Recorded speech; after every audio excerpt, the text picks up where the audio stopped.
Baik, kita lanjutkan. Tadi kita telah mempelajari bahwa semua transaksi itu dicatat dalam pos item dalam laporan keuangan yang namanya akun. Nah, apa itu akun dan bagaimana bentuknya? Akun itu, setiap akun yang digunakan untuk mencatat transaksi yang ada di perusahaan itu harus memiliki nama akun. Ya. Nah, karena transaksi itu bisa menambah atau mengurangi jumlah nilai yang tercatat di akun, maka tentu saja harus disediakan ruang ya, yang digunakan untuk mencatat apabila terjadi peningkatan. Dan ruang yang disediakan yang digunakan untuk mencatat apabila terjadi pengurangan dari jumlah akun tersebut. Adapun bentuknya, bentuk akun itu ada yang berbentuk T account, T besar ya, dan ada yang berbentuk 4 kolom. Dan yang perlu saudara perhatikan bahwa setiap transaksi itu minimal akan mempengaruhi 2 akun. Ya, sedikitnya ya, tadi bisa lebih. Berikut adalah bentuk akun yang bentuknya T account. Saudara lihat di situ ada nama akun, cash, kemudian ada ruang, kalau T account itu ada ruang sisi kiri yang disebut dengan debit, istilah akuntansi itu ya, dan di sisi kanan disebut dengan kredit.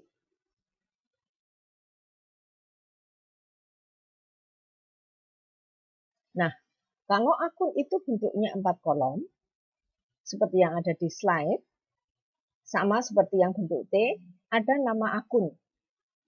Ya, misalnya tadi contohnya kas, kemudian ada nomor akun. Ya, jadi semua akun yang ada di perusahaan itu akan diberi nomor urut. Ya. Kemudian di situ sudah disajikan dalam bentuk kolom-kolom. Yang pertama kolom tanggal, kapan terjadinya transaksi, kemudian keterangan, ya transaksi itu terjadi dari aktivitas apa, kolom referensi, itu nanti kita jelaskan, kemudian kolom debit, kolom kredit, kemudian ada kolom saldo, di mana di kolom saldo itu menunjukkan apakah saldo itu debit dan kredit, atau kredit, dan berapa jumlahnya.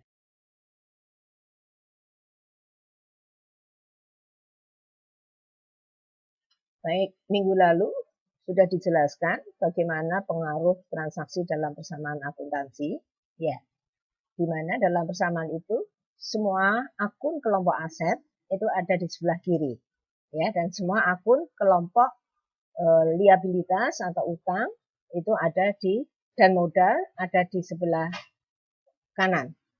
Nah, kalau kita kaitkan dengan bentuk akun bentuk T, sebelah kiri itu adalah bentuk debit, sebelah kanan itu adalah kredit. Sehingga itu bisa saudara jadikan acuan kalau semua kelompok akun aset bertambah, itu akan dicatat di sisi debit. Ya, di akun akan dicatat di sisi debit.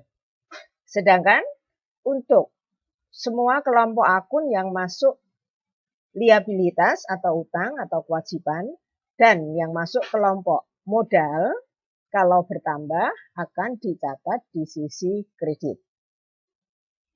Sehingga kalau berkurang dari kelompok-kelompok akun itu dicatat di sisi sebaliknya.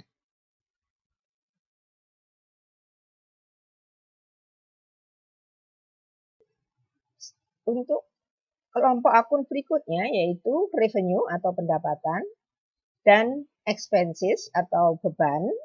Kemarin dalam persamaan akuntansi, kedua kelompok akun ini mempengaruhi modal. Ya kan?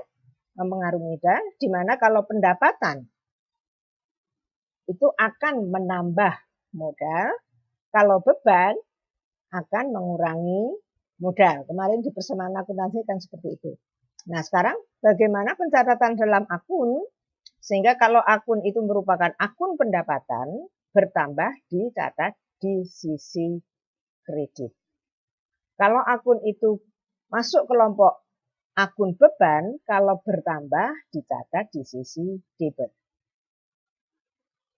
Kalau transaksi itu mengurangi, kalau pendapatan dicatat di sisi debit dan kalau beban dicatat di sisi kredit, ya. Baik, setelah semua transaksi dicatat ke masing-masing akun terkait yang dipengaruhi, maka pada akhir periode tertentu, misalnya akhir bulan, kita akan menentukan, bisa menghitung berapa saldo akun tersebut. Nah, saldo normal dari masing-masing akun, seperti halnya saudara lihat di slide ini, sama dengan, ya, posisinya sama dengan kalau ada transaksi yang menambah kelompok akun tersebut. Jadi misalnya kelompok akun aset, kas. Kalau bertambah kan dicatat di sisi debit. Ya. Sehingga saldo normal akun kas itu merupakan saldo debit. Ya. Demikian juga liabilitas atau kewajiban atau utang. Kalau utang bertambah kan dicatat di kredit.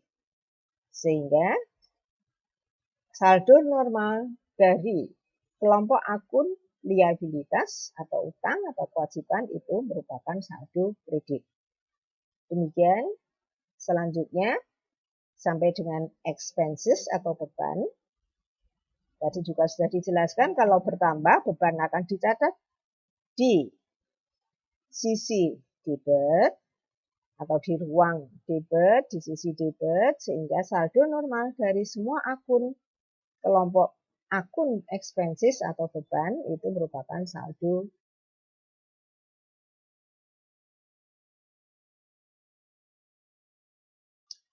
Saudara, kalau kita sudah memahami apakah suatu transaksi itu mempengaruhi akun tertentu dicatat di debit atau di kredit, maka kalau terjadi suatu transaksi, sistem atau langkah-langkah sebelum kita mencatat, kita menganalisis dulu transaksi tersebut. Ya. Dari transaksi itu, akun apa yang dipengaruhi? Apakah aset, ekuitas, atau beban?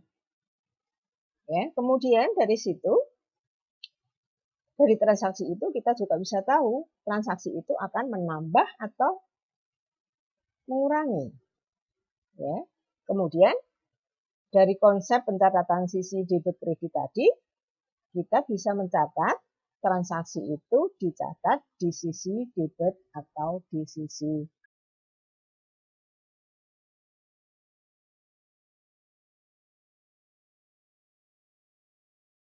Baik, apa yang sudah kita bahas tadi, maka secara logika atau secara konseptual kita bisa memahami aliran dari transaksi bisnis, ya, dari sebuah perusahaan. Yang pertama, kalau terjadi transaksi dan transaksi itu sudah disepakati bahwa itu adalah betul-betul transaksi bisnis, kemudian disiapkan dokumennya. Nah, berdasar dokumen-dokumen itu, kemudian tahapan pertama proses pencatatan dalam pembukuan adalah mencatat dalam jurnal. Kemudian setelah itu kita lakukan pencatatan di masing-masing akun di buku besar.